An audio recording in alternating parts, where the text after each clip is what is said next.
Hello everyone. তো আমি সকাল সকাল চলে এসেছি আজকে ছাদে। তো ছাদে কেন এসেছি সকাল সকাল, তার কারণ হচ্ছে আমি এই যে ফুলের গাছগুলো লাগিয়েছি এখান থেকে ফুলগুলো তুলে নেব। অনেক দিন ধরে অপেক্ষা করে আছি যে এই ফুলগুলো তুলে আমার রাধা মাধবীর চরণে দেব বলে, কিন্তু দেওয়া হচ্ছিল না, কিছু একটু অন্য কারণের জন্য।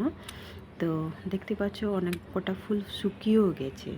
তো যাই হোক, আমার যে যে কটা আছে সে কটা আমি তুলে আমি দেব। তো মায়াও হচ্ছে, ভীষণ খারাপ লাগছে যে ফুল গাছগুলো থেকে ফুলগুলো পেড়ে নেব। তো যাই হোক, আমি এসেছি মানেই তো আমি নেব। আর দেখতে পাচ্ছ এত কটা ফুল হয়ে গেছে। আমি ভাবতেও পারিনি যে ছাদের বাগানে এত কটা ফুল ফুটবে আর আমি একদিন আমার রাধা মাধবের চরণে দেব। তো দিতে পেরেছি, তুলতে পেরেছি। এখন কি করব বলো, কিছু করার নেই। গাছ তো লাগানো হয় ফুল নেওয়ার জন্য, তাই না? তো এবার চলো নিচে যাই। সবাই ভালো থেকো, সুস্থ থেকো। আজকের মতো রাখি। টাটা।